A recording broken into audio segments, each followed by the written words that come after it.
I don't even think that's a flute there, but I did it anyway. So, welcome back to episode 6 of A Strange New Pod.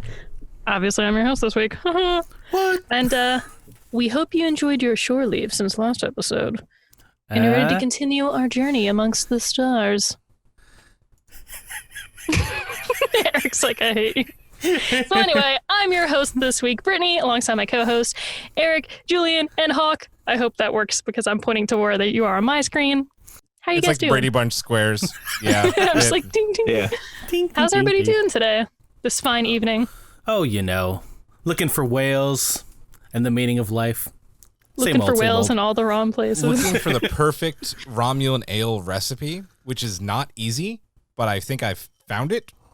So on the color and the taste? Color and taste. This is perfect Romulan ale color, and it is delicious. It's vodka, lemonade, Sprite, and blue that might be curacao. it. And yes, the blue curacao, yeah. Yep. Yeah, that was basically my thing, but I didn't have Sprite last week, so I was like, whatever, it's good enough. Like, we'll make it work. Double the vodka. We're fine. It is delicious. That is exactly what One of these days, I'm going to have to get this. I drink this one, like, blue soda. I'd get it, like, occasionally for D&D. It's like, I forget what brand it is, but it's only at, like, Jolt? 7-Eleven. I don't think it's Jolt. It's not Pepsi Blue, is it? No, it's just like there's a bunch of different colors. There's like mango and a bunch of whatever. But I always get the blue one because there's like space stuff on the outside, and I'm like, ooh, it's my blue space soda, and it's like the perfect shade. So maybe Orbs, next week. it's not Orbs, is it? Orbs is not back, is it? No. Oh, it's Remember that? Jones. Oh, I wish Jones, Orbs was that's back. the brand. Jones. Oh, Jones. Yeah, Jones brand. Those are wonderful. It's like blue soda. And My they have space. little heard of quotes that. underneath the caps. Yeah. I think so. And then on the outside, they always have like these cool designs, like art stuff. So And you can it's send like a your own- collage of space things. You send your own photos to Jones, and they'll put them on the labels. So, yeah. I'm particular to Dr. Brown's because excited. my last name's Brown and my dad drinks it because he's Dr. Brown. And, you know. Doc Brown? You're right. Yeah. Bum, bum, bum, bum, We just bum, talked about Back bum, to the bum, Future bum. on Everything is Permitted, shameless plug. We were going down 300 of the most essential films of to I guess watch right now according to Rotten Tomatoes, and obviously that was on there. Ooh, that's You know what's interesting. really cool about Back to the Future? I swear we're going to get back to Star Trek, guys. But you know how they have to go 88 to go back in time? Like, Was that the same year as Voyage Home? woo! It was not. I wish I had a segue like that. But like it's you know affected so much of pop culture with time travel and stuff like that. That in the movie Donnie Darko, like so many things in the movie involving time travel add up to 88. Like it's the whole thing. Like you can watch it and then you know like you count out the amount of time until the end of the world. Like all the numbers line up, and if you add them together, it equals 88. Like it's so awesome. That is such a good So film. long since I You watched can look that it film. up, but it's true. Richard Kelly, what a star that just sort of dove and disappeared. Is he the one who did Donnie Darko? Yeah, he directed Yeah. it and wrote it. It's and a then fantastic film. Into Donnie Darkness. So, as always, you always see me jamming at the beginning of every episode, but I want to give a quick shout out to Sam Dillard and Samo Studios because they have this awesome intro and outro music we use, and it makes us feel like we're really part of Starfleet crew, I think, right? yeah, I mean, I thought I was a captain, but I guess I'm not. pretty sure I'm a rear admiral. 20 years of joint Klingon operations must have gotten me something. I just like Harry Kim am always an ensign. You would be. Ensign at heart. Yeah. I'd be up to like so many shenanigans on the ship. But I don't know. Like I always Poor Harry I Kim. work hard though. I don't know. It's hard. Harry does eventually. Oh no, he goes back with Chakotay. He's not the captain. He's the captain in Endgame. That's right, and that's all I'll say because Brittany, I know, hasn't finished Voyager yet. I'll get there. I You'll get got there. sidetracked by all this other awesome Star Trek stuff I've been watching. I'm John Brittany. So Mushroom. Yeah, too bad. Harry Kim, Garrett Wang. Man, he tried so hard. He's the Wesley of Voyager, unfortunately. Oh, he tried Why to do get I like all better these characters? storylines. Oh. people are He's like, a I good hate character. Wesley. I'm like, I love Wesley. What if they brought together all of the ensigns from the show and did an ensign show, like a live action Lower Decks? You'd have like Nog, Wesley. Well, we need to do an Harry ensign Kim, episode. Like Matt, the we best should of the do an- ensigns. Maybe that'll be our next episode. Battle of The the ensigns. Unsung Heroes episode. Yes. Yeah, or who deserves to be promoted out of all of them. That's right, guys. Wait, We so do the- this on the fly. It's Harry Kim. He deserves to be Yeah, promoted. I don't know, man. I got my boy Nog. Oh, yeah, that's fair. Yeah. So, to segue back into what we're doing today, last episode we talked about all these awesome iterations of Spock. And this week we're going over a movie that featured one of his iconic lines we dropped, which is, if I were human, I believe my response would be, go to hell.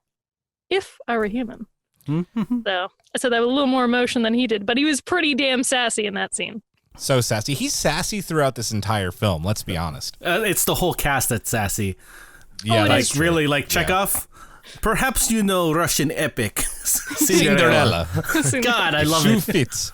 I love it because they all know they're going out with a bang, so they're just like, we're doing it, man. We're doing it. So we're going to take a look at the widely praised Star Trek VI, Undiscovered Country.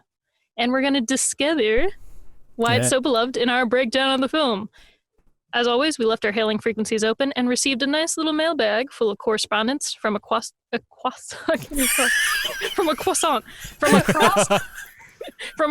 quadrant. So pour yourself some coffee, because like Praxis, this episode is going to be a blast. Tired of fresh coffee that loses its kick and tastes the same as every other brand? Unlike coffee that sits on a store shelf weeks after it's roasted, Logical Coffee is made to order and starts with fresh green coffee beans. This Star Trek-themed coffee is roasted to perfection in small batches and sealed away in one-way valve bags as soon as it cools. Your coffee will arrive on your doorstep with the roast date right on the bag, so you know it's the freshest coffee in the Alpha Quadrant. A cup of warp drive? Make it so.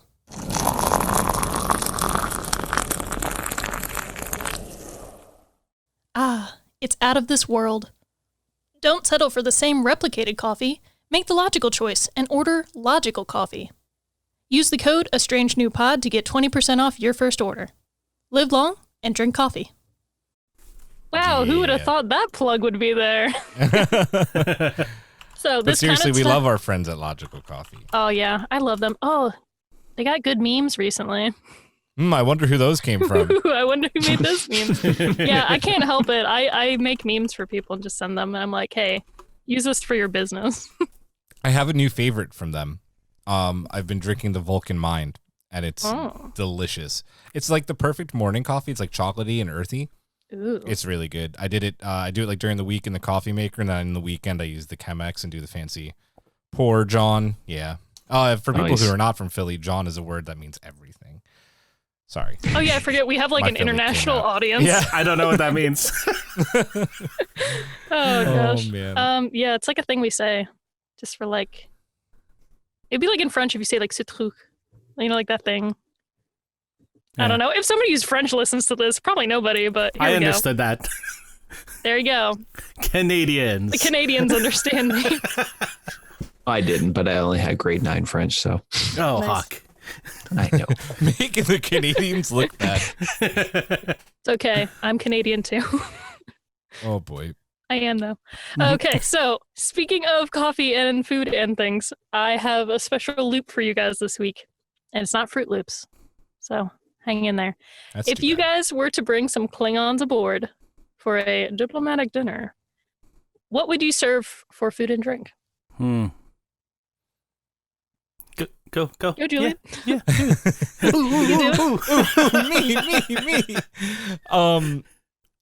I don't know. Like, I think Klingons like a mess, right? Like, they like finger food and everything like that. Smorgasbord. A smorgasbord full of food.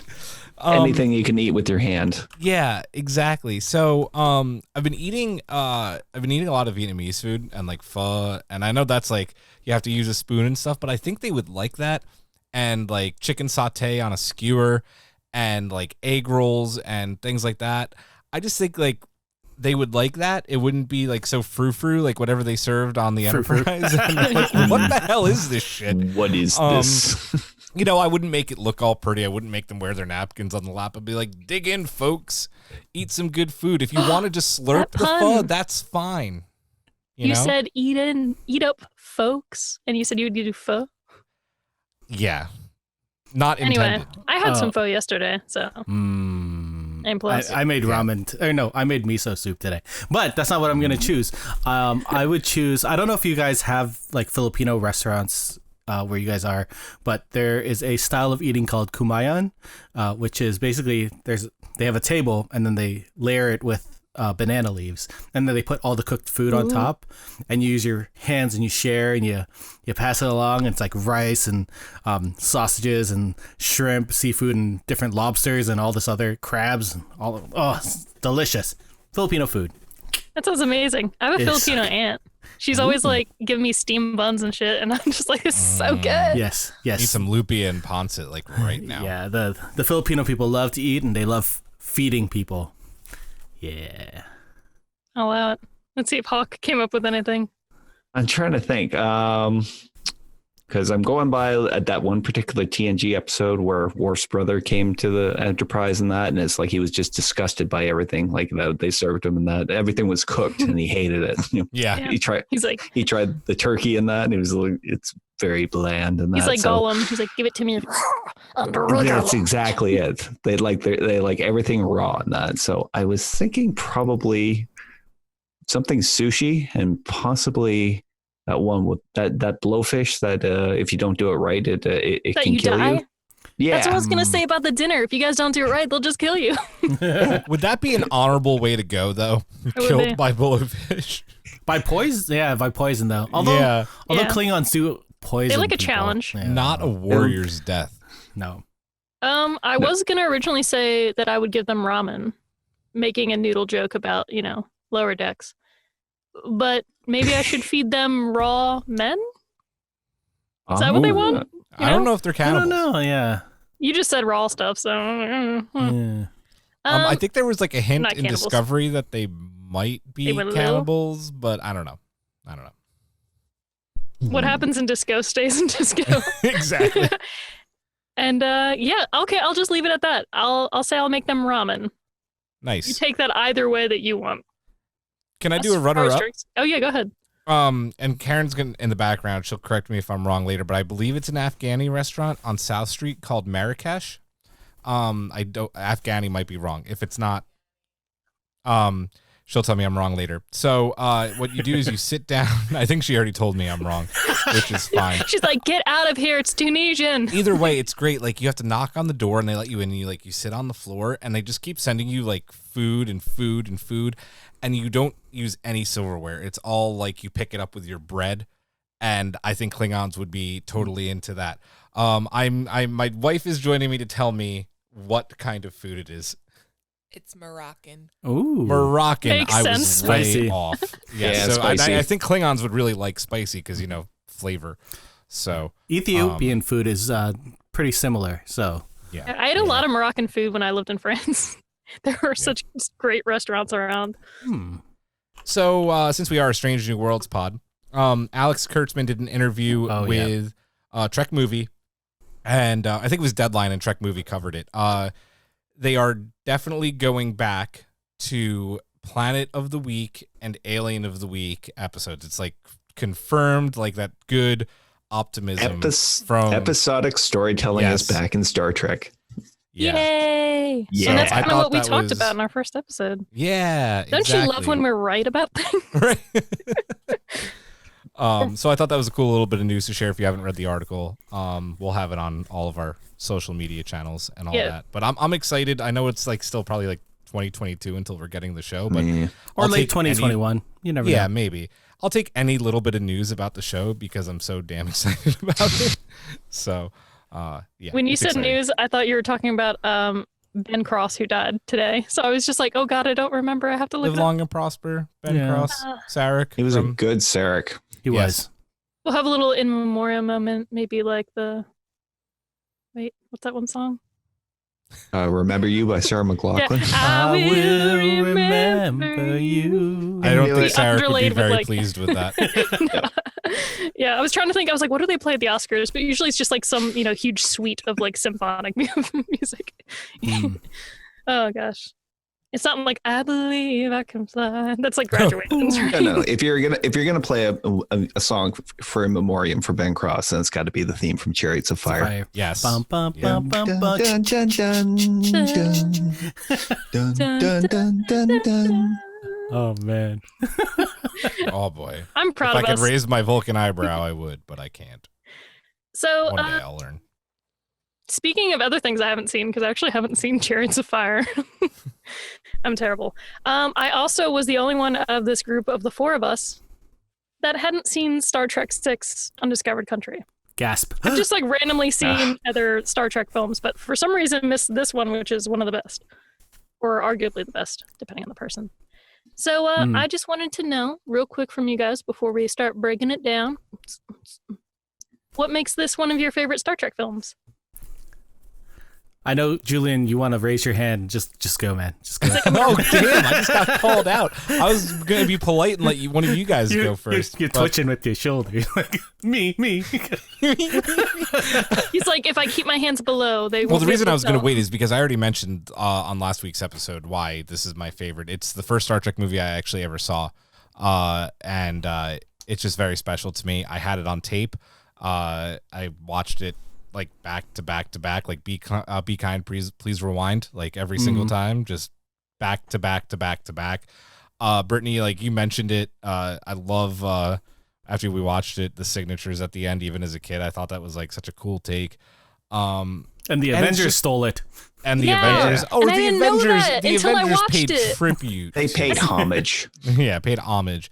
But yeah, it's the first Star Trek movie I ever saw, and then obviously a ton more Star Trek movies got released, and it still just remains the best Star Trek movie out there. It's just like the perfect goodbye, farewell to the original crew, and you could tell that Nicholas Meyer really let them do whatever the hell they wanted, and the movie benefited from that, and I like that a lot. Yeah. So Yeah, and it was written by Leonard Nimoy, who played Spock, and you can tell that there's so much love and care in each of the characters. It's unfortunate that Sulu doesn't get as much screen time as everyone else, but he moved to a place that not every one of them went to, right? He got to command his own ship, and a ship that was very important to the Star Trek mythos. It's such a good film. It's well-rounded. It's memorable. The lines are so good. The sequences aren't cheesy. You can really tell that William Shatner had a lot of fun playing his role in this, Especially when he fights himself. Oh my god! when he says that this is what it must feel like what is it going up against yourself or something like that. yeah. Yeah. And he's like, this is your lifelong ambition. I was like, yeah, this is something that your friend definitely wrote for you to say. Yeah, exactly. But yeah, this is also my favorite of the Star Trek films, followed closely behind by First Contact. Yes. Yeah. Agreed. Probably not my favorite of the Star Trek if we're counting everything that they've released. It's a solid film all around in that. It's a pretty good goodbye in that, and there are a lot of great sequences in that. I do love the opening in that, the whole shockwave in that with the Sulu and that, saving the Excelsior. And definitely the fight scene with Kirk fighting himself and that. I've noticed when I was watching it that I was watching some of the camera angles and that they really kind of went kind of old school for that fight with him. It certainly mirrored some of the old TV series stuff. Yeah, The punches were very like 60s, like pop. Very TOS. Oh yeah. Pop. Yeah. He was like, here's a rock, you alien. Well, especially when he rolls over bones, right? Yeah, I forgot about that. It's going back on the Praxis thing that Hawk just said. This film is so like revolutionary, even just with the special effects, because that shockwave effect that came from Praxis was built for this movie by ILM, and it actually ended up being termed the Praxis effect, and it's been used in so many different films. So that wasn't done in any other film before this one. So I see guess it you in, can say it wasn't a praxical effect. No. Because it was digital, it wasn't practical. Shut up, Wesley. I love that ILM made it for Star Trek, and they ended up using it on the Death Star in Yeah. in A New Hope for the special edition. So that's funny. It's really awesome. And on top of that, also just how good it looked hitting the Excelsior, right? And the Excelsior going through it. Like for 1992, that was an amazing effect. It looked real. Like I was convinced. I mean, watching it now, this movie holds up. All the displays and everything looks really good. Like if you look at like Star Trek 2 or 4 or 3 or any of the ones before this, they all look dated, but this one actually looks really good. Like all the dials look feasible, and it's just they did a great job on this. probably my favorite incarnation of the TOS movie, Enterprise Bridges. Mm-hmm. Yeah, it looked really grounded. Yeah, they actually made it so that it extended out a little bit more in the back, so that Spock and Uhura didn't have to face the back of the wall the whole time, like they had in every other movie. Like the nice little considerations for like this final outing for this cast. Like that's great. They're like, don't worry, guys, we can see more of your face now. Yeah, exactly. Maybe a 3/4 profile. And they're like, wow, this is great. I don't have to cheat the camera. Exactly. Get my good side. Klingons. Flipping through the dictionary. Yeah, I really love that explosion, and when like Praxis, just sends out that shockwave and knocks the Enterprise, on its axis. And that one went right over my Klingon ridges. It's okay. I made a Praxis axis joke, and we're just moving on. I want the audience to know that while I was watching this film, I went over to Julian's house and watched it with him, and I was so compelled to just draw a comic of everything that I was just, my takeaway of the film. And I went through, and there's so many just horrible puns and like funny little comic moments. We'll have to show you at some point, or maybe I'll just mention. We'll put it on the social media pages for all. Put it on the view screen. Yeah, indeed. Should we mention that we watched the director's cut instead of the regular cut, which is now all of us except for Hawk. Yes, except for me. Yeah, which has never been released since the DVD from 2006. The box set, yeah, which is an awesome box set. Mm-hmm. Maybe they'll release it again. They were stupid. They released the Blu-rays way too quickly, and they didn't put the director's cut for Wrath of Khan, and they didn't put the director's cut of this film, which is just tragedy. Yeah. They should have done it for the the 50th anniversary that just happened. Mm-hmm. That's what they should have done. That would have made sense, but that requires, I don't know, waiting future for the planning. 4K restorations. We'll wait for the 100th anniversary, then we'll have everything. I'm not making it that far. It's slowly creeping up. Oh, jeez. So as far as the first act is concerned, obviously this movie has an amazing opening sequence. But right away you learn that immediately the Klingon Empire is like, hugely just falling apart because they just lost their ozone layer to their planet, and they have no air. So like the Klingon Empire as we know it is not going to survive the next 50 years. So that's like the hugest wrench probably thrown into the Star Trek universe, aside from like Q showing up whenever he wants. So you have that. You have the Federation deciding, are we going to help the Klingons? Are we not? You still have a lot of bias and bigotry against the Klingons, especially with Kirk because his son died at their hands. So I just wanted to know, like, what were some of your major takeaways from the first act? Like, do you have any favorite lines and moments? Because obviously we can go through like the entire film, but there's some key ones that are pretty cool, I think. Guess who's coming to dinner? The name of this episode. I guess the big takeaway from this movie is this confrontation of not only like the way galactic politics shifted because of an environmental crisis and that, but like all the crew really having to come to terms with their own prejudices, right? Mm-hmm. Especially Kirk. Prejudices, yes, and to Kirk's extent, pretty heavy racism, if we're being honest. Mm-hmm. Yeah. And from he was most really of the crew, clinging actually. on to them prejudices. Yeah, most of the crew too. Yeah. There's that scene after they teleport, the Klingons teleport on the ship, and then just the two regular crew members start talking about, the smell of the Klingons and all of that. And you're just sitting there like that bias is still throughout, even in this utopia of Starfleet. There's still biases amongst everyone. There's that great line that what's her name? Excuse me, Gorkin's daughter. What's her name? I have it. Hold on, let me scroll. As it Burr. As it Burr, yeah. Yeah, it's in there. Okay, there you go. As it Burr, she says, basically Starfleet and the Federation is a Homo sapiens only club. And yeah. And I think Bones is like, that's not true. And one of the guys is like, no. But you look at the set at that moment and it is true. Yeah. And she's like, except for, Spock. And he's like the only Vulcan in the room. So you're like. And Spock's half human. Yeah. Yeah. Yeah. So exactly. It's like when you go into like a new job for the first time and like you're sitting at the table with everybody else they hired or something. You look around and you're like, oh God, there's a lot of white people. Yeah. For me, just sticking on the subject, my favorite scene from Act 1 is the boardroom meeting when they do find out, listen, the Klingons have 50 years of life left.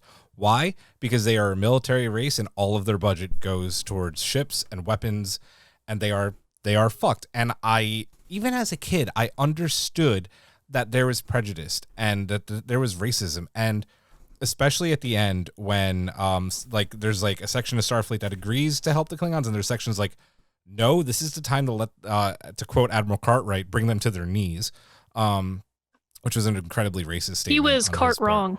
Yeah. But that line and that whole sequence between Spock and Kirk after everybody's left the room, and he's like, personally vouched, and Spock says something like, only Nixon could go to China crap, and Kirk's like, what are you doing? I hate them. You can't trust them. This movie is in no way scared to tackle prejudice and racism, and they do it to a point where, and we'll get to it in our mailbag, it could lead to, making some people feel uncomfortable, which, I don't blame them, but I think it worked. I think it's a great scene. I think it also really reflects the time period well, too, because apart from it being like such a big, like pointing out racism and why prejudices are wrong, it's also such a heavy, like Cold War film. Yeah. Like I know a lot of sci-fi films did that around that time, but like this one especially, it's like, hey, this would literally be like, the Iron Curtain's falling, what are we doing? Or like the wall's coming down. And it's like they're dealing with the ramifications of this other group who they've been at war with for a long period of time. Like the Federation and Klingons have been, at each other's throats, especially regarding why they have this like neutral zone. And then if they show weakness here and they help out the Klingons, what if it's a trap and they're just going to attack us? You have all this sort of nuanced stuff you have to deal with. Yeah. And it's like, if the Iron Curtain were to fall now, how would we deal with this? If the wall's going to come down, what are we going to do? Are we going to befriend these people? Are we going to help them out? Are we always going to be at odds with one another? So I feel like it's a really interesting, like, concept to throw into the film also because it's around that time period. I feel like Leonard Nimoy has given us the most politically driven of the Star Trek films, because Star Trek 4 and Star Trek 6, both, global warming and a lot of things that he, like, I was watching the Spock documentary, I'm Spock, I think is what it's called. I can't remember what it's called. It's on Netflix. Check it out. I'm not quite Spock. But his son was talking about how when he started doing writing for the films, he wanted to really embody what Star Trek meant for him. And he thought that Star Trek was always at its best when it paralleled what was happening in the world at that moment. And you can really see that with Star Trek 4 and Star Trek 6. That's true for a lot of sci-fi also. Like Battlestar is the same way. It's definitely a product of the time, especially the reboot one. The time that it came out, it was talking a lot about those current politics. Yep. And that makes for great sci-fi. Weird. It's so weird because Picard got a very different response than that when they kind of tried to take on issues that were current today in his series and there was quite a verbal backlash on social media about it. I think it was the handling of the material, though. I think Ronald D. Moore, he does this sci-fi thing where he likes to take political stances and look at it from so many different angles that it doesn't overtly seem like it's political, but it's there, and it's just there in the back of your head because you're like, oh, that's what it seems like from the other side of this is what the quote terrorists would think, the terrorists would think, because there's that scene in Battlestar Galactica, I think the beginning of the third season, when the Galactica crew starts like they're the bombers themselves. They're and it's just like you don't expect to see that from the good guys on screen or anything like that. So it's great to actually think of it from that point of view if you have to. That was Occupation 1 and 2, I believe.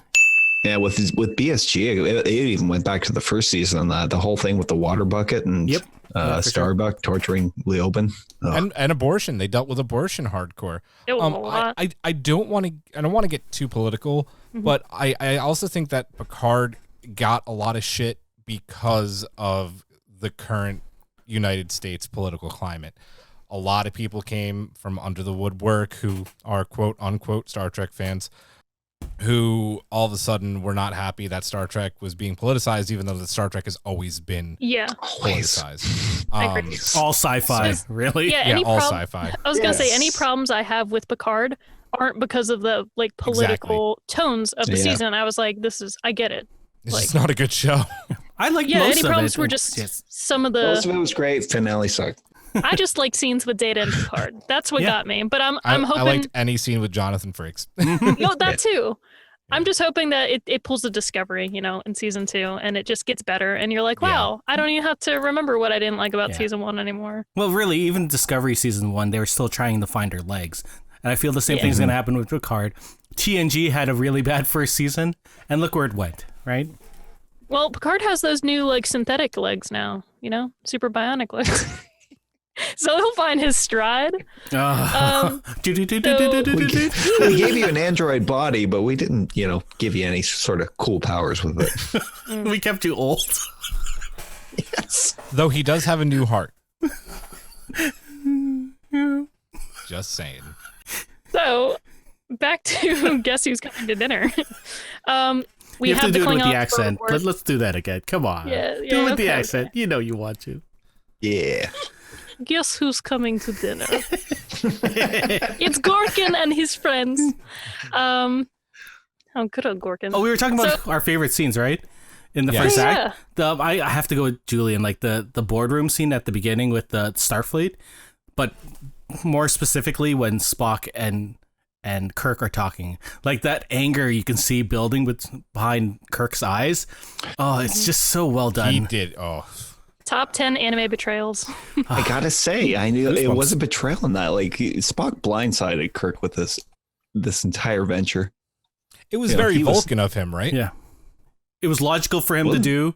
It was a crew that has dealt with the Klingons many times, so it seemed logical that it would be them. But that whole crew, like emotionally, they've gone through so much with the Klingons.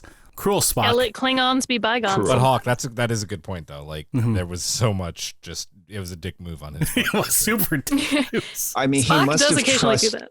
He must have trusted that Kirk was up to the task and that, but still, it was a dick move. You know that he was sitting there like, I know he's going to be angry, but I know he'll do the best that he can.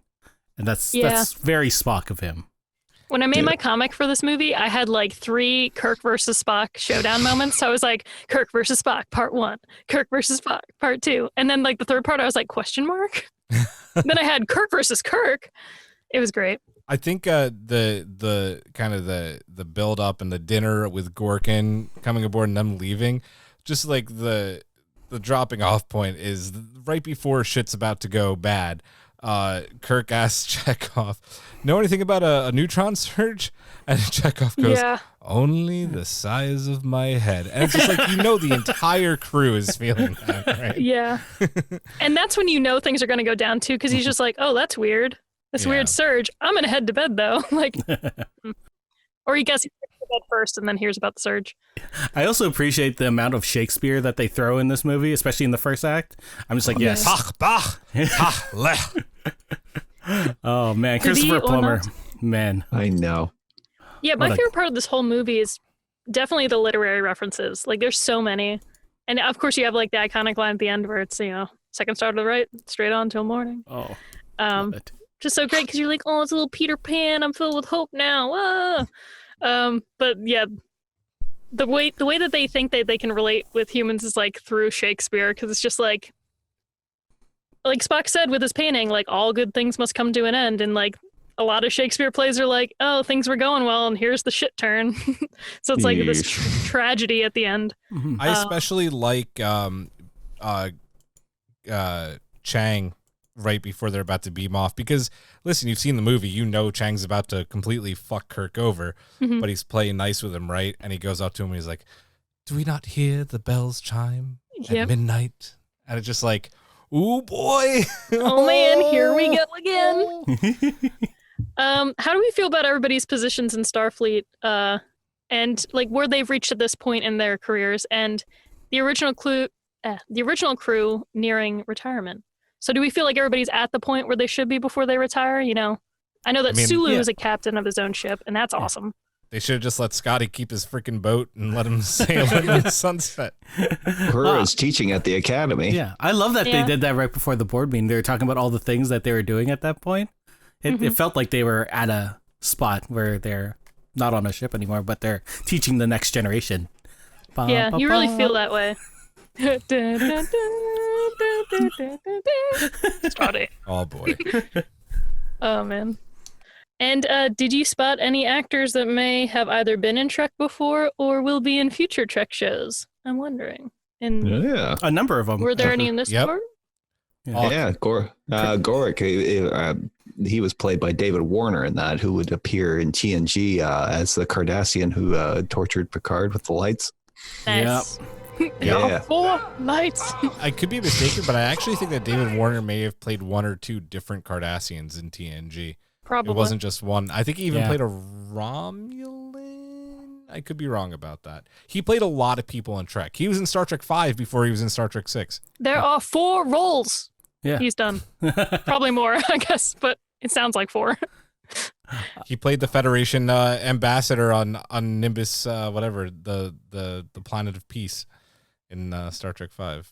I mean, isn't that really making it, though? If you've played multiple people on Star Trek, like, you're set. Yeah. You're set for life. Well, yeah. Especially like- if it's between series. well, there's Kurtwood Smith who played the president in this, and then he was in Yes. Voyager as what was As, his name? the dude Is it from- Krennics? Yeah. Krennic. No, Oh. Krennic's the director Krennic from Star Wars. I think he was Krennics in the Krennics. Year of Hell. Yeah, he was in the Year of whatever. Hell. Either way. Either Yeah. way. He's that dude who tried to fuck with time to get his wife back. Oh. So great. And then Michael Dorn, obviously, as his grandfather, Colonel Worf. Yeah. This is not Klingon blood. That was great, though. He was just like, Klingon lawyer reporting for duty. Speaking of Klingon lawyers. Oh wait, there's one more. Oh, go ahead. There's Renee Auberjonois, who yeah. who played Odo! Colonel West and Yep. as well as Odo. I love Odo. Rest in peace. Passed away in the last, was it just this year? The past year or so. Yeah. This sad. year has felt like 5 years, so I was Yeah. going to say like last year, but I'm like, no, I think it was a few months ago. Oh my God. I know this is going December. to Act 2, but Okay. in the director's cut, I especially love his scene. You know, like, this is the future, right? Like, they're planning a major, heist to go rescue Kirk and Buzz, which the president obviously denies. But the fact that they're using paper maps and not like video displays, I was very impressed by that. And he was using a laser pointer. He's like, Yeah. we can strike them here, here, and here with minimal casualties and minimal damages. And I'm like, paper. You just know he has a cat at home. Yeah. Like, brought my fancy laser pointer from my space I'm- cat. Before we move on, I have one more cameo. The Klingon jailer in Undiscovered Country was the same guy who played Ira Graves, Data's grandfather, Oh. in Oh. The Schizoid Man, The Next Generation. Yes. Hmm. I thought you were talking about the drunk Klingon on border patrol. Lucha gross, green. No, the jailer. If Yeah. you work hard, you'll be treated well. If It's you all don't, connected. You'll die. Oh, gulag. If you don't laugh, you will goo cry. Speaking of Russian references, just straight up calling it A the gulag? gulag. Yeah, I was like, oh, okay, we're just going straight to like We're a doing concentration camp here, aren't we? Gulags. Yeah. No, Eric knows. Call of Duty. Oh, good lord. Oh boy. So, yeah, Act 2, we have Kirk and McCoy put on trial and found guilty of assassinating the Chancellor, which they didn't mean to do. They totally were trying to save his life. Mhm. His daughter takes over. They get sent to Rurapente, which I totally thought was just Repente, and which I thought was really fancy. I'm like, oh, they're supposed to repent for their sins here. No. It's just how it sounded. So yeah, crazy frozen planet, like we love to do in Star Trek, just, throwing people there for all eternity to suffer. They make some friends, they escape, and they discover some betrayal. Friends, quote unquote. Yeah. I'm in. So we were already talking about cameos. Second act had even more somehow. You blink and you'd miss Christian Slater. I was watching this and I didn't know Christian Slater was going to be in here, but I was like, Christian Slater? His voice Julian is was just like, like, yeah. what the? Yeah. I love it because So like the way young. they light it in the background, it's just like a shadowy figure and you're just like, oh, this must be someone important. And then No. like, it's Christian fucking Slater. But he was so popular at this point in his career, right? I know. This was just It's like a true. year or two after Prince of Thieves, where he was like heartthrob material everywhere. And he was like, hey, I really want to be in Star Trek. And his mom's like, make it so. She totally did. And she totally made it so. Because she was the casting director. But I love that he actually framed his $750 check from doing that little walk-on role. And now he has If I can make $750 for saying like 2 lines of dialogue in a Star Trek movie, I'd be all over that shit. Do you have a hearing problem, mister? I think that's no, sir. I think that's scale for any walk-on role, isn't it? Where Probably. yeah. Anyway. Like $750, you get 2 lines. Yeah. And then, right after that, it was like, Christian, see you later. And he just like pieces out. And then we have, is it Iman? Iman. As Yeah. Martian? Yeah. Is it Iman? I thought it was Iman. I Iman. think it's, Yeah. I'm No, an idiot. Iman. did you say I'm an idiot? That was for me. You can't plan this shit. So yeah, you have, hopefully I'm pronouncing this right, Iman, famous model. Yep. Correct? David Mom. Bowie's Bowie's wife. wife. Yeah. Oh, well, there you oh shit. Yeah, right? I'm so young, guys. Bowie's For once, married? we didn't Was bring it married? up first. Yeah, it was his last wife, at least, from what I remember. He was only many married wives did twice. he But have? Yeah, but that would be still his last wife. yes. Yes. I really thought that man was from space. I didn't even know he had any relationships. You can have relationships if you're from space. Oh, I know that, but like, Damn. and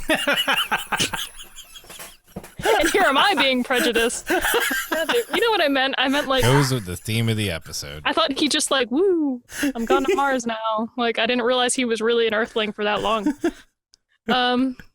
Jesus. So yeah, she plays Martia. Or Marcia? Martia? I think. Martia. Martia. Couldn't remember. I think Martian. Who's a shapeshifter. What? You should have known some shit was up when she started making out with Kirk, though. But everyone makes out with Kirk, though. I know. Everyone. And he It was just like not Star old Trek. then. I was Yeah. like, honey, you can do better. You a model. I don't And know, even though. McCoy was Grizzly like- William Shatner, at that age, I don't know. He had the 5 o'clock shadow going. A little bit I'm of not a saying punch. it's of my jam, but like, Julian's like, he's no Pike, but he's no Anson Mount. but yeah, I like that.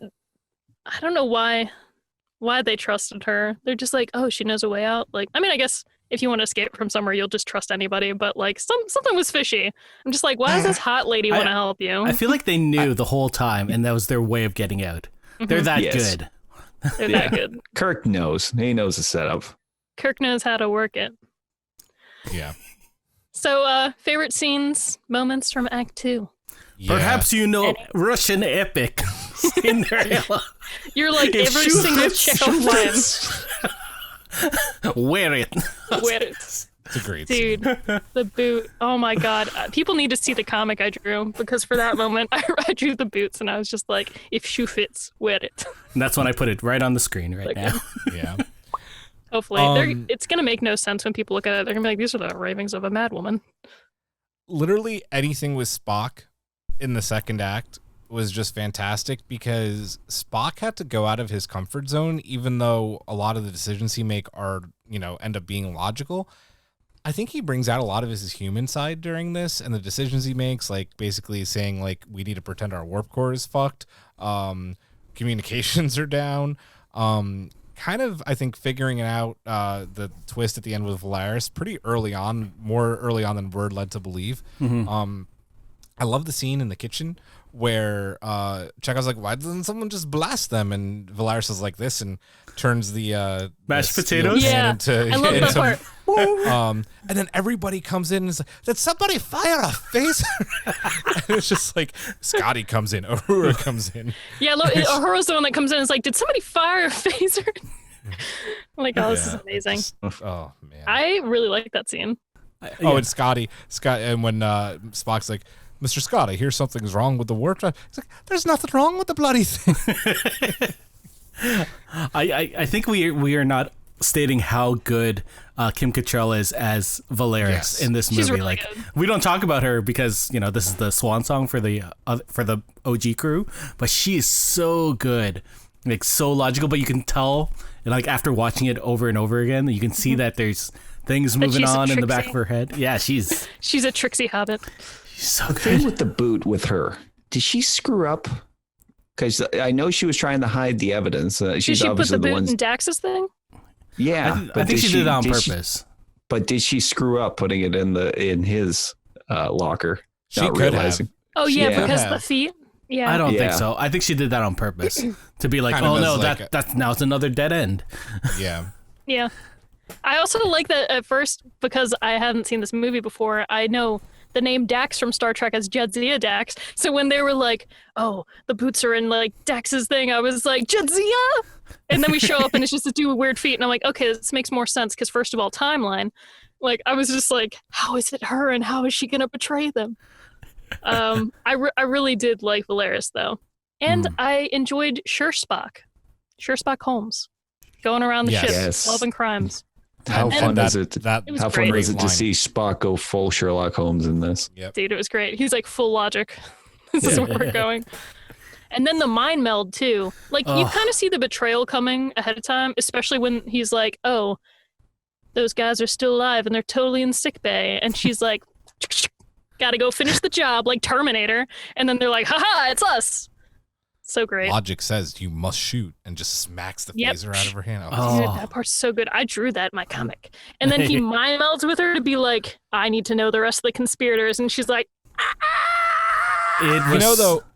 Oh, Go ahead, Eric. I was just gonna say, like, seeing her go through those emotions and then like her eyes just start watering and like it's just like terror in her That's eyes. good I was acting. like, I never knew she was that good of an actress. No. "Yeah." Bones almost ruins this scene, though, with his fucking pun. The operation's over. Dude. Come on, man. This is a serious scene. That's like a Joss Whedon moment. It's a you moment. If something's really serious, I won't ruin it. If it's already like, there's a room here for a pun, I'll wiggle in there.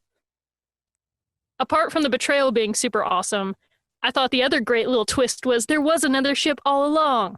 So you have the bird to prey that's like totally camouflaged. I thought that was great.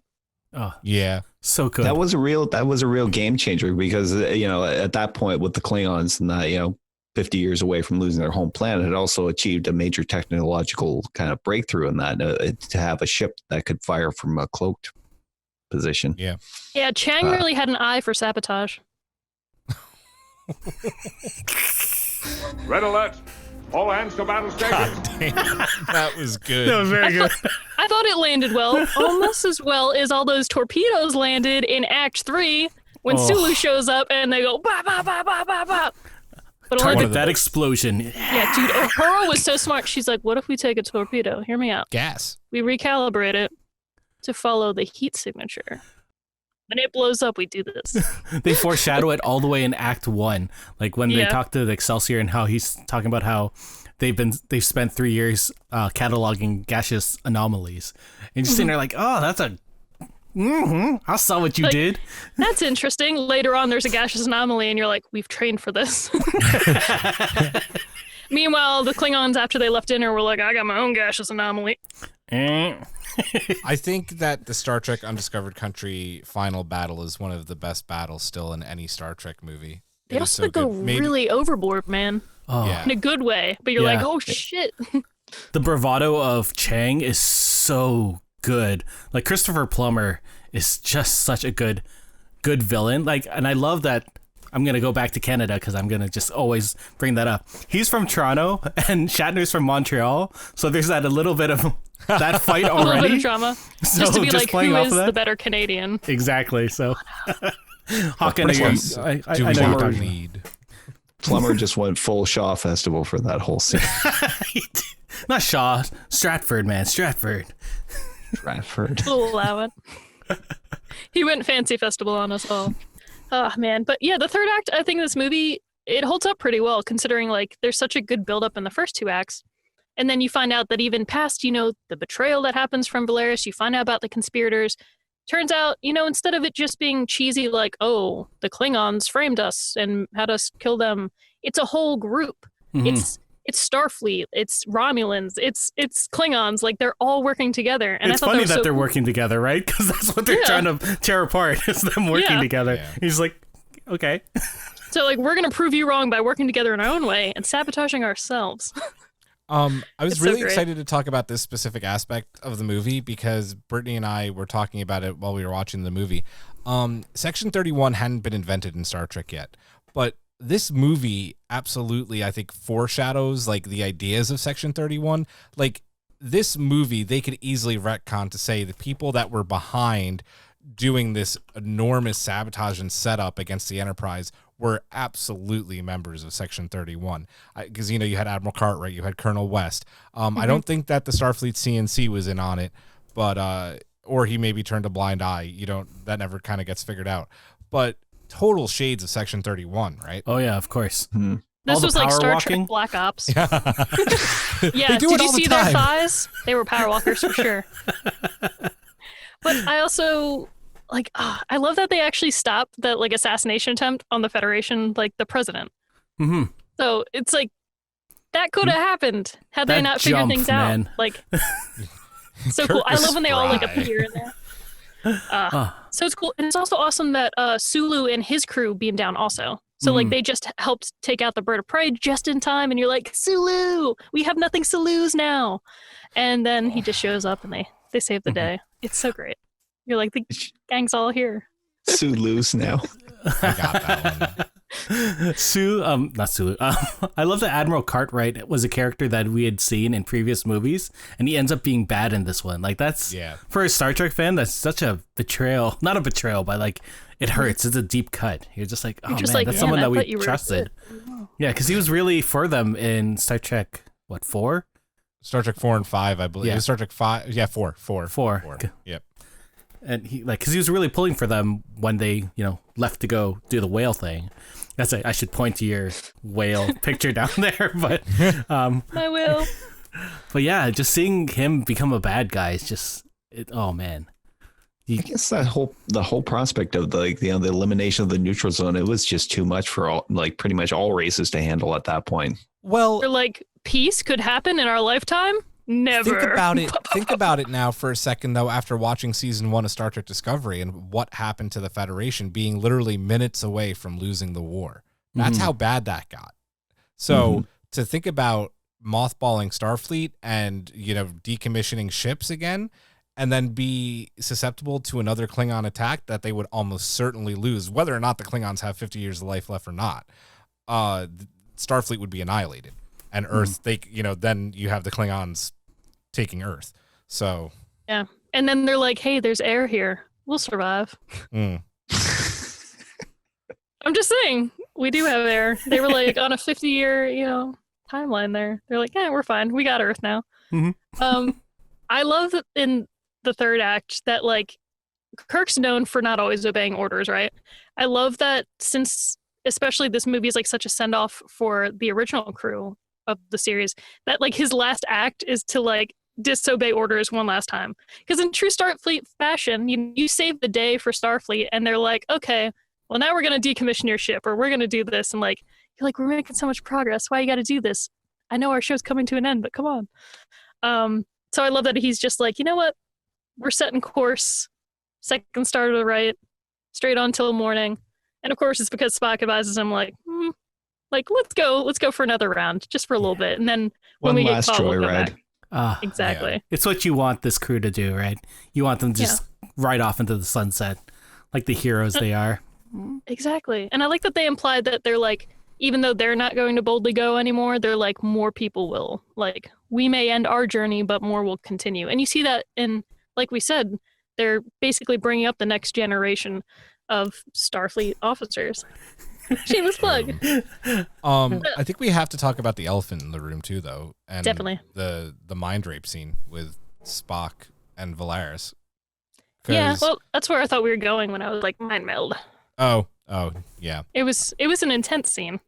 The most Some mind meld people I've ever would seen. say that it was maybe Too far? too much, Rapey? and is borderline rape, a Vulcan form of rape. Yeah, because it's not like a consensual mind meld. Exactly. Yeah. That seemed pretty wild to me. Yeah. Basically, he Kylo Ren'd it. Yeah. He did. I mean, to a It was point, not right? consensual at all. It's literally like the stake of the future of the Klingon people and the Federation. Like, what lengths will you go to make sure that stays intact? And it doesn't get portrayed as much, but Spock having to make that decision to do it. I know that I think Nicholas Meyer, someone on the team wanted that scene to be even more intense, and Leonard Nimoy wasn't having it. So I don't blame him. Being what it is, but I don't have a problem with it as a scene in a movie, but I think it's important to talk about because it's not just like, oh, they mind melded, they got the information. Like, as far as the Vulcan species goes, that is pretty much being assaulted or raped in a way. Literally went into her mind and forcibly took something out. So like TNG actually dealt with this in an episode. You remember that Troy. one? Yeah, with Troy and that telepathic race. Yep. Oh yeah. They handle it. Yeah, you remember that. They handle and they do it very again well, in Nemesis. Too. Yeah. Star Trek does really well with handling very heavy themes. Yeah. And I know sci-fi for the most part is also good at that, but like Star Trek, I feel like you rarely leave an episode where you're like, they didn't handle that well, that made me uncomfortable. It's more so like, wow, that was a rough episode, but that was a beautiful episode. That's usually how it goes. It's like hand in hand. Yeah. So when I watched the movie with you, like it was an intense scene. I was even like, oh damn, like ugh. But at the same time, I didn't leave it as a woman watching a movie. It didn't feel as bad as like I'm forced to watch so many rape scenes in TV and film as a woman, and it like makes me like so sick, especially when it's like not necessary to the plot, doesn't help the character. So at least on that scale, as a woman, I can say like this scene at least makes sense in Star Trek. Definitely needs to be talked about because Spock did have to make a very big decision there, and you're like, wow, that was not okay. Yeah. Yeah. But I think as a kid growing, was part of this decision to do it part his human side coming out a bit. He was angry with her on that, especially after the. I think so. You know, Yeah. Yeah. We talked last week about how this was his perfect meld of human and Vulcan. So you could totally see how that would come out at that point. But still having the logical thoughts about, he had to get this information out of them because it was the time dependent at that point. Exactly. Not to say that we don't know, we haven't seen, like, does he feel remorse after that? Or, I'm sure Spock would do something to try and like break down like what he did and why. The needs of the many. I know he does it beforehand. Exactly. Yes. Needs of the many outweigh the needs of the few. But yeah, it's an intense scene. Glad we did talk about it because some people I'm sure will watch the film and maybe some people aren't okay with it, which is completely fine. We'll never say that you should be fine with it. But good acting all around though. Whew. Yeah, for real. Yeah. So if you didn't like Valeris before that scene, you're like, wow, she went through it. Did you guys think that this was a good send-off for the original cast of the film? And do you think it still holds up today in regards to the end of the series and legacy? I know we talked about how Endgame apparently rips it off, which I didn't know until I watched this film. We had a little signature ending. I was like, wow, that's so neat. That's such a nice way to send off these actors. Yeah. And then I watched this with Julian and I was like, they got that from Star Trek? and not just the signatures, but the best part of that signature part was that William Shatner did his signature right at the main theme of Star Trek, and that was it was just the perfect it was the perfect ending to that group because him being the captain and him being so integral to this crew is just goosebumps. I keep on getting goosebumps when we talk about this. It made me tear up, and I was glad that Julian walked out of the room to go do something. I was like on the couch, and I was like, I gotta wipe my tears before he gets back. That was me watching episode 5 of season 5 of She-Ra today. So. Oh, bro. The when I saw Endgame and they did that, I was literally that was the part where I cried. I was like, oh my god, this is the end. We're never gonna see this team again. There were only 2 parts where I cried in Endgame, and one was when Scott first comes back and he's looking for his family and he opens the door and sees his daughter. Because Paul Rudd's acting is so good, and that was something I really liked from that film. And then it was the ending with the signatures, just because I was like, that's a really beautiful, like, commemorative way to do it, and the way the music builds up, and you're literally like, wow, that felt like the end to a legacy, and like, it's now solidified in film history. Like, these are their signatures. These guys were those key Avenger characters. Yeah. It's a sealed deal. They're done. They don't have to prove anything to anybody. And the main theme for the Avengers goes on with Robert Downey Jr. And you're just like, yep, there it is. Same thing. And he's the last one because he starts the universe and it ends with him. Goosebumps, Eric. I know. And oh my god. It's the same with Kirk. I mean, Pike in the first pilot, but like it starts with Kirk and it ends with Kirk. Like in that way, it starts with. And that's the disappointing thing too, right? Like, this is the perfect send-off for this crew. This is a great movie that holds up to this day. You can watch it over and over again. And then fucking Rick Berman had to be like, let's put Kirk and Scotty and Chekhov and Sulu's daughter. That was fine. But like, let's put these three guys in Star Trek Generations and make this like passing of the torch Picard Kirk story. I know fans kind of wanted it, but how it ended and like after such a beautiful send off for them to go into Generations, it's like it sours it and it kills me. It's like to think that to think that Spock and Bones and all of those people, like the original crew, thought that Kirk died that way was just like it's so stupid. it is. Yeah. Oh no, I'm gonna have to watch another film, I guess. Maybe we'll have to do that one. Oh, you next. haven't seen Generations? No, I swear to God, I saw like the first movie, Wrath of Khan 4, because they're space whales, right? In that one? Yep.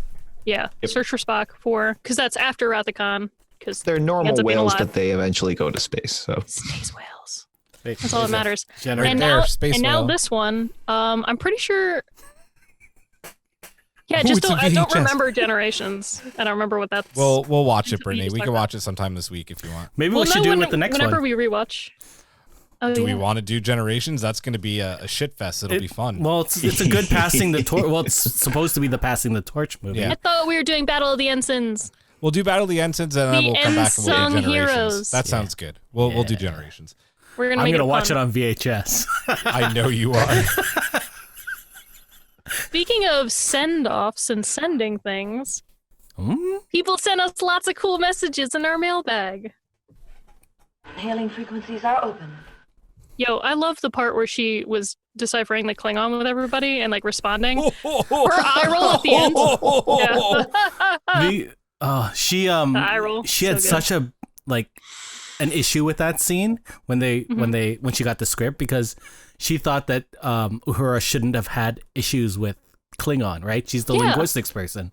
Exactly. And like it was well known, like, and that's why they fixed it in the 2009 moving forward Star Trek movies, and they had that Klingon scene in Star Trek Into Darkness, I think. Which is such a my good favorite scene Yeah. from Into Darkness. And I'm just like, oh god, she's so hot and she speaks Klingon. I know.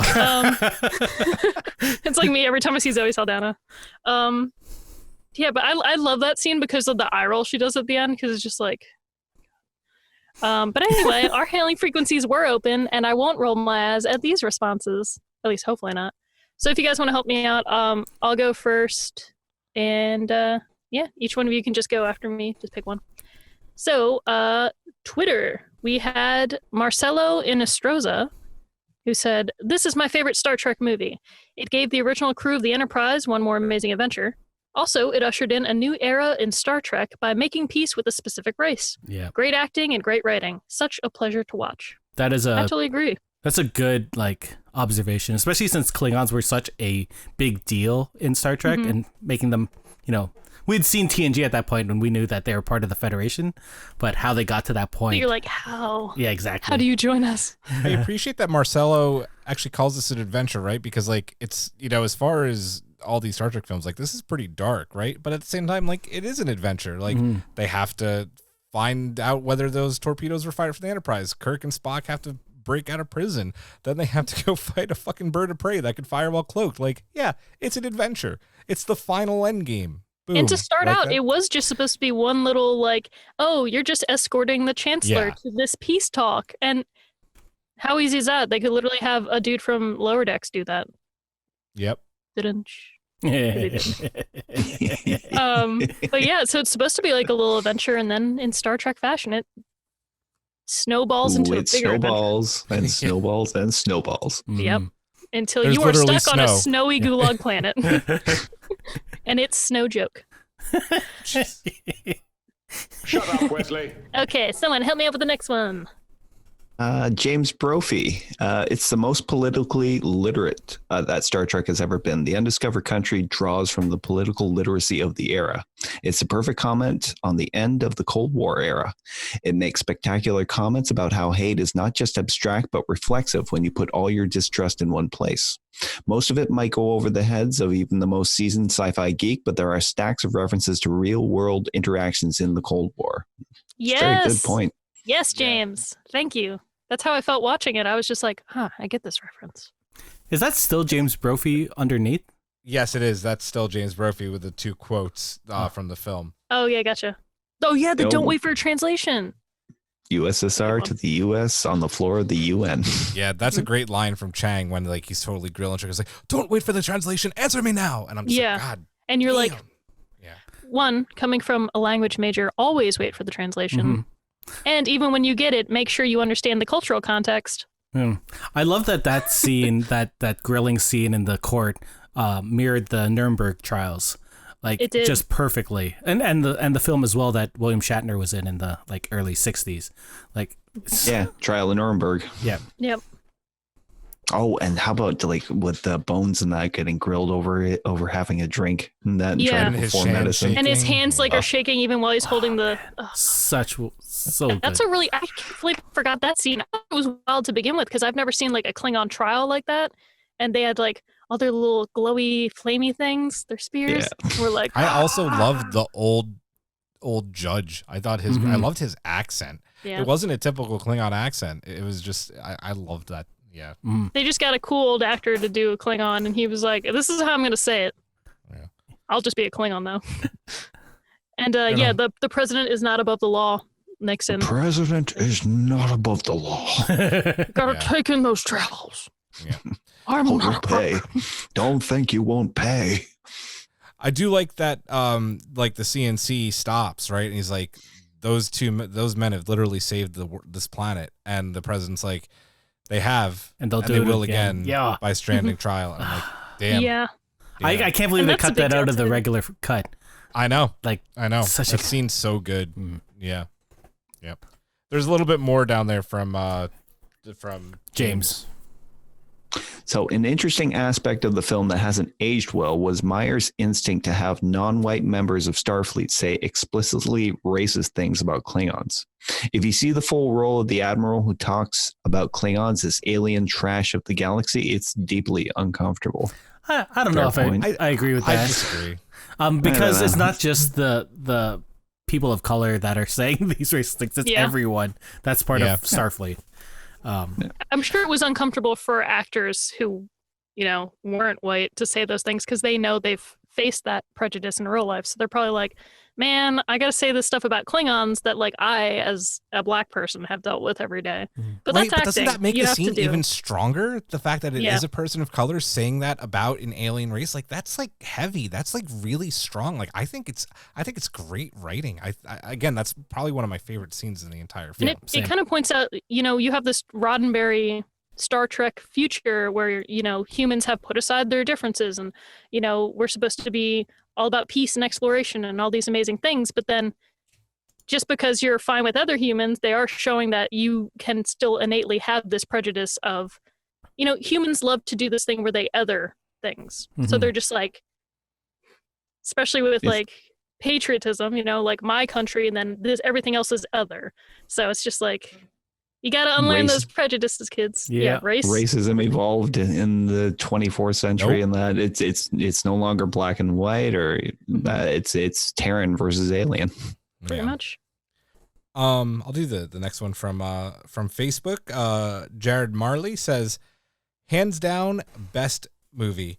He does a couple of quotes when Sulu is racing the Kittimer and like the Excelsior is literally shaking because it doesn't have transwarp drive. Throwback. Nice. And I think Sulu's asking like, how long? He's like, not there yet. He's like, faster. And he's like, well, the ship will fly apart. Then fly her apart. Oh, such a good Yeah. So goosebumps great. again. Totally. Damn. Yeah, Also, dude. And then Jared also quotes him again when after they've used the gas torpedo to get Chang's bird of prey, and Sulu goes, target that explosion and fire. And dude, the Excelsior is my favorite class of starship. The two torpedoes coming out of the Excelsior specifically, it's such a badass scene. God, yes. Oh, so good. And then finally he says, plus it was Christopher Plummer's idea to be burned and scarred and have the eye patch. Just so damn cool that he was like not just a Klingon, but a really battle scarred, fucked up one. Yeah. And it's like Yeah. true, right? Like It is. And you the 100% part of that- believe he's like a general who's been through a lot. Yeah. But part of that also was because Christopher Plummer did not want to like go through having to do the full Klingon makeup for shooting. But at the same time, it's like it's good that he didn't because Chang is such a memorable makeup and character. Yeah. So yeah, I totally agree. I don't know if you've It's all noticed in the mustache. in his eye patch, the bolts that are holding it on, each of them have a Klingon insignia on them. I did not know. Oh, that. nice. It's such a his costume is so detailed. It's amazing. Target that explosion and fire. Fire. Well, I wanna interesting cosplay him. too, right? That like the whole complaint about Klingons being bald in Discovery, but he was bald because a lot of people think and kind of make this their own kind of headcanon that to him the Klingon Federation have always been at war and they're never at war, which is why he remains bald. That's kind of like a new retcon, but I think it's still pretty cool. I'd also he's got the little ponytail. At the back, but whatever. Yeah, Like I me, don't no. ever think Chang would consider peace or No. any like No. never being at war. Like he's one of those guys that like could retire from the army at any point, but like stays in forever. For sure. So I agree. I love I could keep talking about this battle scene. It's so good. Oh, it's so good. And we didn't talk about how it mirrors like submarine battles. And with Yes. god, it's so good. Anyway, I'll do the next one. Oh, sorry, Hawk. There was that classic, I think the classic TOS episode in that it took place in the neutral zone. The Enterprise taking on a Romulan warbird that was cloaked. Yes. I can't remember. Yeah. I think the Sum of Terror. I think it was called. I think it was called the Sum of Terror. Yeah, or the Sum of All Fear. I think it was No. the Balance of Terror. It was like Some of Balance All of Fears is Terror. a movie. Yeah. Yeah. The Sum of All Fears is a movie. Ben Affleck one. Amazing. Oh, Ben. All right. Jay Spears says, against all odds, the only contender against Khan. Cry havoc! And unleash the Dogs of war. Oh, I love it. his Shakespeare, and especially Christopher Plummer doing the Shakespeare, it's just like perfect. He threw out a Sherlock Holmes line there too. Where? The prick us, Do we not bleed? Isn't that No, that's from- or, the game. The game is afoot. Yeah. oh, yes, yeah. that game, yeah. He played Okay. Sherlock Holmes in Murder by Decree. It's so funny, though, that like anytime Shakespeare comes up in any conversation, listen, like I'm a theater geek. I love Shakespeare. But I always have to do the tach bah tach lech. Yeah. And I love that. I love when Shakespeare and like literary references pop up in Star Trek because they always do that thing where like they don't just say a quote at face value, like they're really implying more, and there's so many levels to it that Star Trek does so well. So you know the writers, you're just like, that's amazing. Yeah. And like you have captains that read, of course, or they have favorite things. So someone like Sir Patrick Stewart, a Shakespearean actor, literally would quote Shakespeare just because that's like a thing you'd expect. But then there's so many layers to it that I love. Yeah, So. if you look at every captain's cabin in Star Trek, all their books are there for a specific reason, and that's so well done. Like I really remember Archer having really interesting books in his room, although no one looks at Archer like I do. Yeah. Oh, heart. It's I'll been get a to long that road. show also. Do you have faith of it? I do have faith of the heart. I guess you can say that No. each of the captains is like an open book. Probably not. Did we talk about maybe how Cisco. how they actually wrote in the script how to be or not to be was such an integral idea to racism in this film, like, or I guess speciesism? Yeah. I don't know. Yeah. I mean, Xenophobia is it because of the Xenophobia or race? like Xenophobia. Yeah. That covers everything. Yeah. And bring it back to Shakespeare. Theater kids true, though. forever. Oh, and but then when Chang inadvertently quotes Hitler and he's like, Yeah. we need breathing room, and dude, that is such a great scene when Kirk goes, Earth, Hitler, 1938. And Yeah. Spock like literally coughs on his Yeah, Romulan he's like- hill. He's like, Yeah. and gives the eyebrow. I'm like, oh shit. Yeah. Man. That's a good moment. I actually like that one a lot. The That's dinner always is been one of one the of- best, probably dinner moments I've seen in any show or movie. Yes. Because like the tension's there, even when it like feels like they're joking around or having that like back and forth dialogue, it's so intense, and you feel like you're Spock sitting there being like, no, please stop. Shut Yeah. the fuck up. You all are about to start a fucking war. And there's something really symbolic about that room being destroyed at the end of the film, Yes. right? Yeah. Oh, Yeah. goddamn Nicholas Meyer, he's such a good director. So good. Somebody actually on Twitter, we were having a conversation about Strange New Worlds, kind of brought up that it would be great to have Nicholas Meyer be the showrunner for that. I think Nicholas Meyer is like 72. He's a bit old, yeah. So I don't know if that would work, but if he damn, can hold a pen, he can do. What if he did? Let's see how old he is. Yeah, I'll 70, do the. It's like 72 or 73. Yeah, he's born in 45, so. Yeah. Hey, prime time. It's actually a terrible time. I'm so sorry.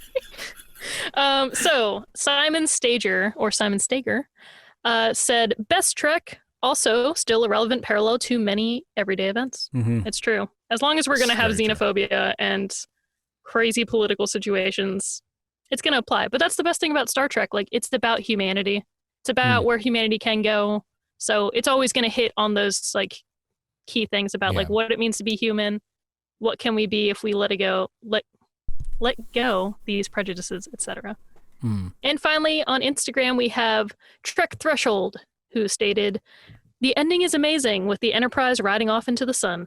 The signatures from the cast is also a nice touch." I agree. Cheer. So yeah, final thoughts on this film. I freaking love it now. It's going to be like, might be my favorite Star Trek film. I still love Wrath of Khan a lot. Yes. But one of us. I really love it though, and I'll probably rewatch it all the time. I give it 5 out of 5 photon torpedoes. Seeking ones? Light them up. Heat-seeking photon torpedoes. Gas-seeking torpedo. It's funny because I had not seen this movie in years. Like at least 10 years, I think is the last time I saw this movie. Wow. But when I started watching it with my wife, I started quoting it like the back of my hand. Like I knew everything, and I couldn't remember how I knew it. And it was just so That's it amazing. made me feel so good. And I watched it like we started talking about this a week or two ago. I think I watched it at least once every other day. That's how much I love this movie. That's like great. it's so good. Eric, I had to stop myself because I did it a few times. I had to stop myself from quoting it when Brittany was over, so I didn't ruin it because I wanted to just quote the entire movie. I was like, no, she hasn't He's like seen it clenching yet. his fist, sweat pouring out of his face.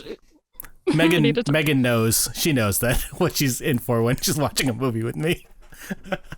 Well, now you can quote away, Julian, and I'll quote with you.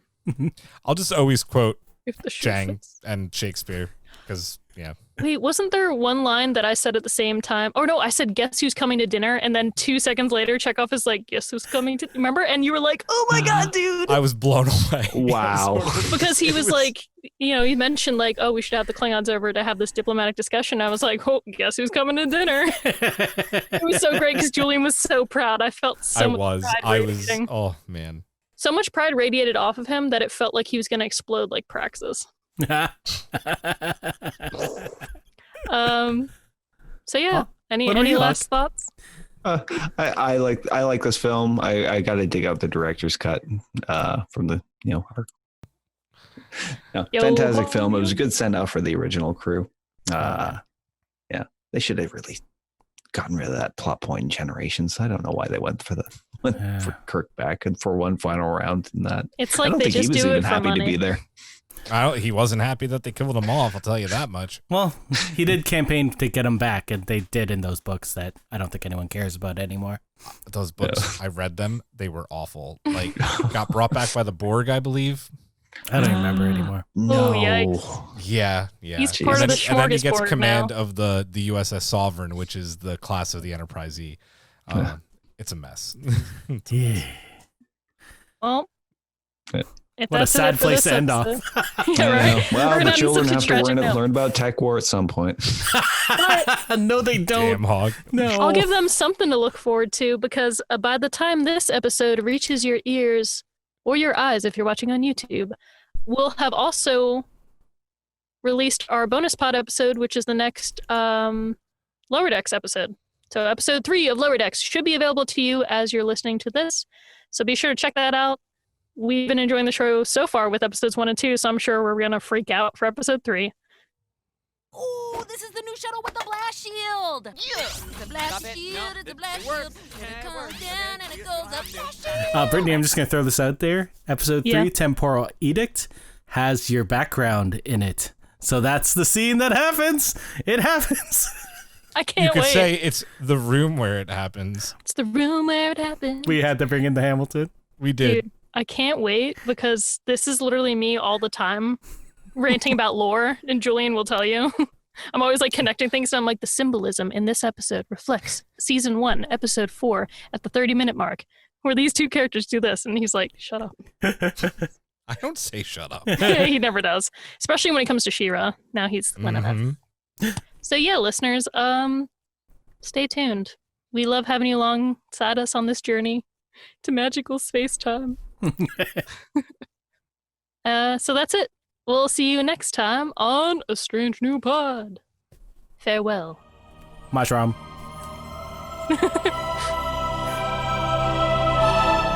Thanks for beaming into our podcast today. If you want to keep the hailing frequencies open, you can subscribe on Apple and Google Podcasts, YouTube, and Spotify. Like what you hear? Put in a good word with Starfleet and leave us a 5-star review.